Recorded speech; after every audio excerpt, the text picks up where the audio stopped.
Johann Friedrich Struensee was a simple provincial physician with a mind that saw the ailments not just of the body, but of an entire state.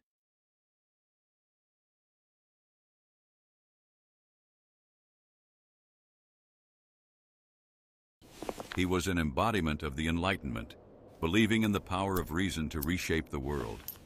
His ideas led him to the Danish court, where he became the king's personal physician, and later, the all-powerful regent. Struensee didn't merely treat the monarch, he undertook to heal the entire country. He issued thousands of decrees, abolishing censorship, eliminating torture, and reforming the army. But his greatest legacy was the creation of the world's first state public health and epidemiological oversight system.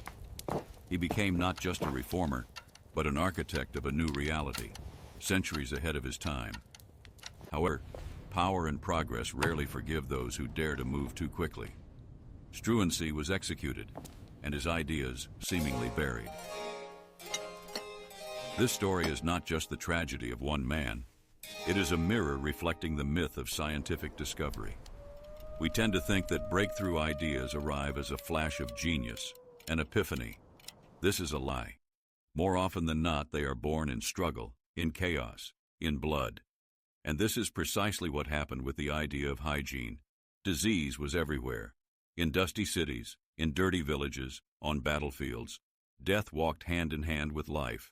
Plague, smallpox, cholera, typhus. These names were not merely lines in medical treatises. They were death sentences. Every cough could be a harbinger of the end.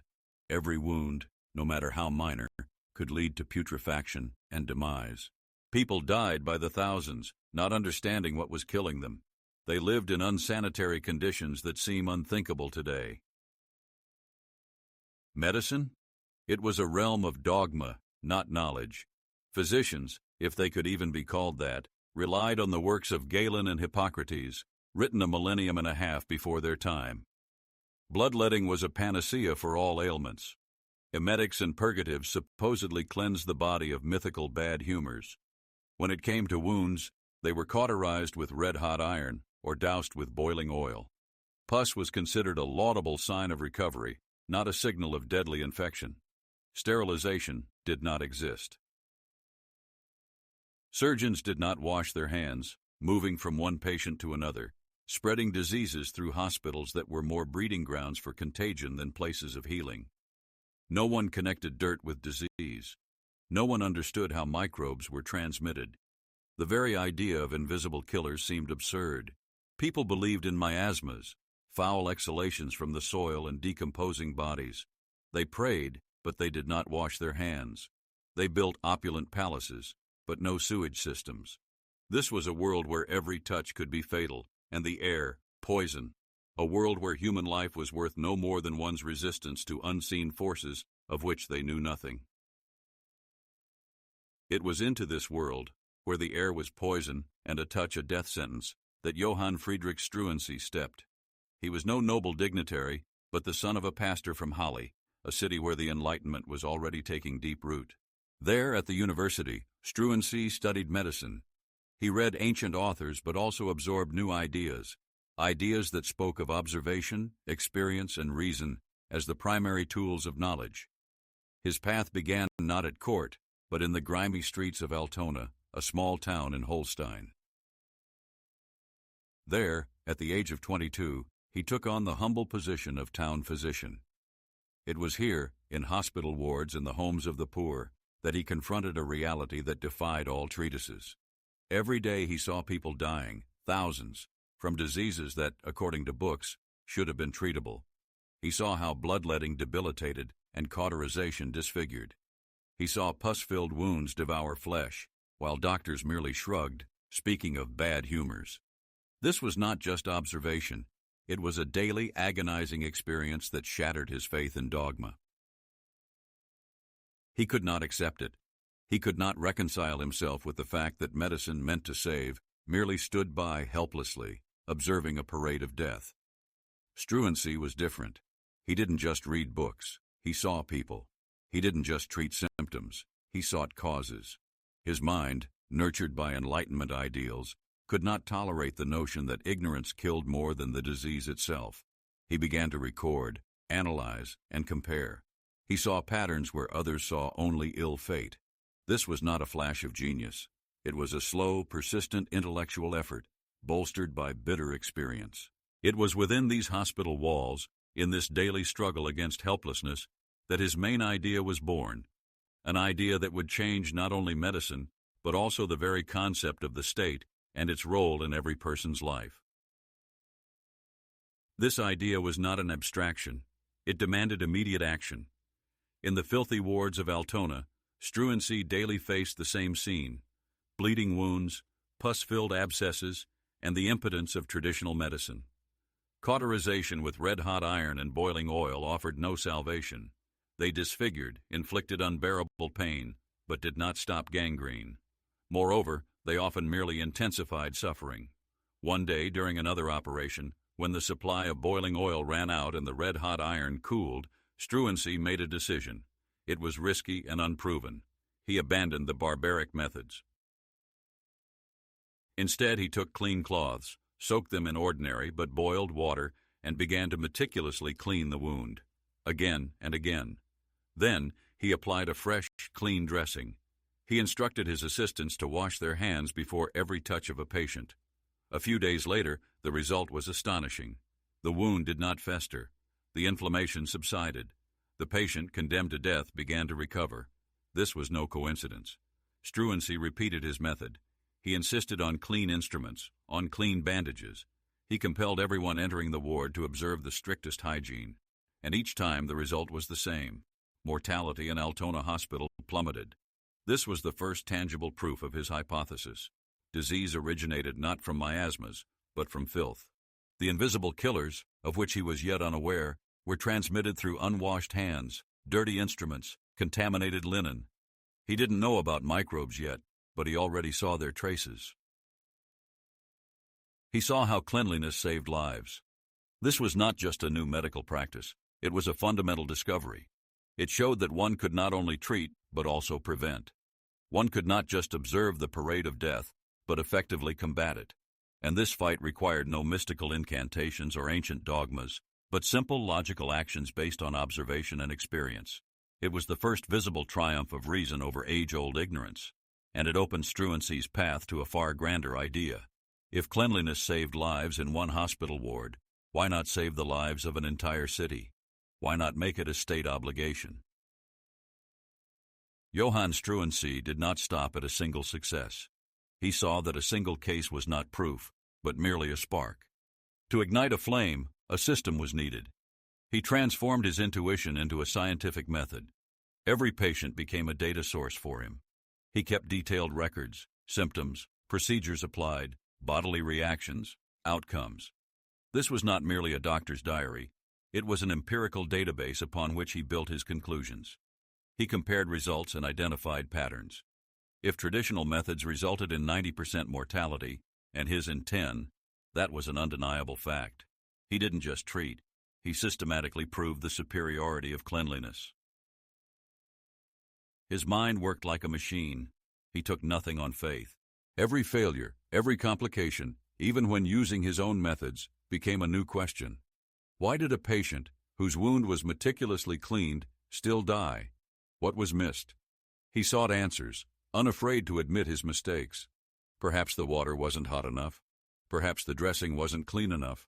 He constantly refined his protocols. He automatized the process of boiling instruments, changing dressings, and washing hands. He didn't invent new devices, but he invented a new discipline for their use. But observing and refining was not enough. Knowledge had to be disseminated. Struensee understood that dogmas persisted due to ignorance and language barriers. Academic treatises were written in Latin, accessible only to a narrow elite. Common doctors, barber surgeons, midwives, people who daily faced death, could not read them. Struensee solved this problem. In 1762, he began publishing Journal for the Improvement of Medicine, Natural History, and Domestic Economy in German. This was a revolutionary step. He wrote clearly, without complex terminology. He shared his experiences, observations, successes, and failures. He described how to properly clean wounds, how to avoid infection, How to Improve Hygiene in Hospitals and Homes. This journal became his mouthpiece. He didn't just tell of miracles, he gave concrete instructions. He taught how to think, how to observe, how to verify. He advocated for empiricism, for the rejection of outdated dogmas. He not only healed bodies, he healed minds. He showed that medicine was not mysticism, but a science accessible to anyone willing to observe and think logically. In Altona, thanks to his efforts, patient mortality decreased significantly, becoming living proof of his correctness. His reputation grew, spreading far beyond the small town. He became known as a physician who not only saved lives, but changed the very paradigm of medicine. He transformed his ideas into a tangible, reproducible result that required only one thing: reason and cleanliness. The reduction in mortality at Altona Hospital was undeniable. Dozens of saved lives spoke for themselves. But for most doctors, for the medical establishment, this was not proof. It was a threat. Johann Struensee wasn't just healing, he was dismantling their world. A world built on authority, on centuries-old dogmas, on Latin treatises, and the unshakable authority of ancient masters. Professors from universities, royal physicians, apothecaries who had practiced bloodletting and cauterization for decades could not accept his success. They saw him not as an innovator, but as an upstart, a charlatan who disregarded millennia of knowledge. His methods? Handwashing and clean dressings? It seemed absurd. Sacrilege. How could one trust ordinary water instead of proven red-hot iron? How could one reject Galen, whose works were sacred scripture for any physician? The outrage grew. Complaints poured in. Medical societies, university councils, influential court physicians, all united against Struensee. He was accused of ignorance, protocol violations, and dangerous experiments. He was a threat to their position, their income, their entire system, which for decades had profited from human suffering by hiding behind ancient authority. They demanded his practice be banned, his license revoked, and his dismissal from office. But Struensee had results, and these results could not be ignored by those whose power depended on the real well-being of the state. Among them were influential patrons, open to new ideas. They saw how, in Altona, thanks to Struensee, mortality had decreased to unprecedented rates. They heard stories of miraculous healings where other doctors had merely thrown up their hands. These patrons, representatives of the emerging enlightened elite, understood. The future belonged to reason, not superstition. They protected Struensee from attacks, dismissed complaints, and ensured his freedom to act. They saw in him not just a physician, but a man capable of applying Enlightenment principles in practice.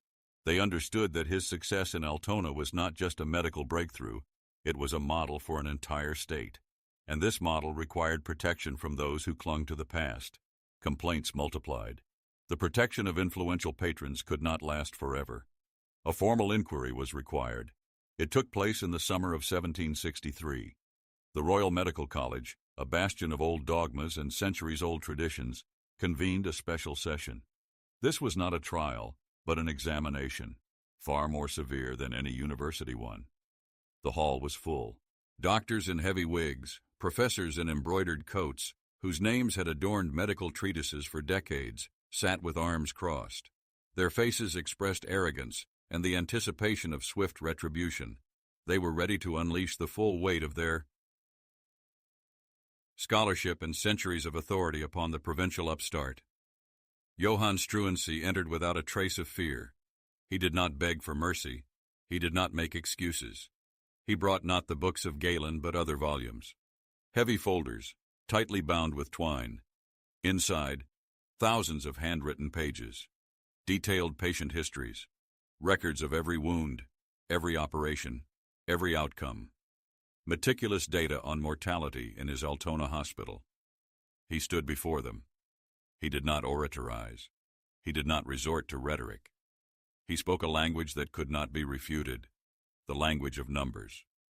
He showed that in his hospital, where wounds were cleaned with boiled water and hands and instruments were kept sterile, 10 out of 100 patients with pus-filled wounds died. 10, while in Copenhagen hospitals, where bloodletting and cauterization were practiced, and where pus was considered a laudable sign, mortality reached 90. 90 verses 10. This was not a theory from ancient manuscripts. This was an undeniable fact. He presented the survivors, people whose bodies had been ravaged by disease but saved by his methods, those whom traditional medicine had condemned to death, but he had brought back to life. Their scars, their very breath, were living testimony. A deafening silence fell over the hall.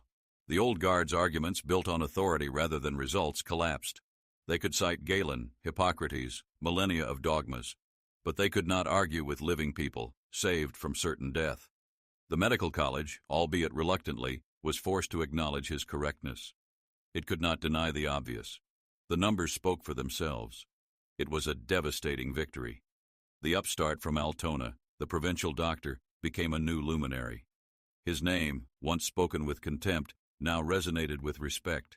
He was not a charlatan, but a scientist whose ideas, born in the grime and suffering, changed the very essence of medicine. He became not just a physician, but a symbol of a new era, where reason and experience triumphed over age-old dogma, and human lives were valued more than ancient prejudices. The path to the royal court, to the heights of power, was now open. The victory in the medical college opened doors for Struensee not merely to a career, but to an unprecedented opportunity. He was no longer just a physician from Altona. He became the all-powerful regent of Denmark, and he immediately applied his principles on the scale of an entire kingdom. His first steps were decisive. In every hospital, every infirmary in the country, he introduced the strictest hygiene rules. Henceforth, every surgeon, every medical assistant was obligated to wash their hands before and after every operation, before touching every patient. Instruments were to be boiled, dressings were changed daily, and purulent discharge was immediately removed, not welcomed as a sign of healing. The barbaric cauterization with red-hot iron and boiling oil was forbidden. Instead, meticulous cleaning of wounds with boiled water. But Struensee understood. Personal example and even a royal decree were powerless without oversight.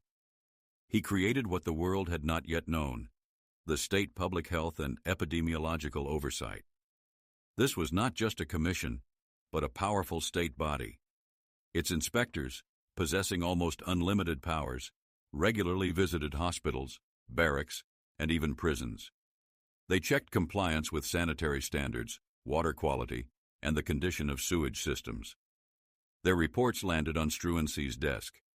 Violators, be they high-ranking doctors or negligent officials, were fined or even dismissed from their positions. For the first time, hygiene became not a personal matter, but a state obligation, for the non-observance of which real accountability followed. The results were swift. Within a few years, mortality from post-operative complications and hospital-acquired infections plummeted. In barracks, where outbreaks of typhus and dysentery had previously decimated hundreds of soldiers, morbidity sharply declined. In cities where new rules for waste disposal and drinking water purity were introduced, epidemics of plague and cholera became rarer and less destructive. The Danish army became the healthiest in Europe. This was not a miracle, but a mathematically demonstrable effect of applying rational scientific principles. Struensee transformed knowledge born in a dirty ward into a powerful instrument of state governance.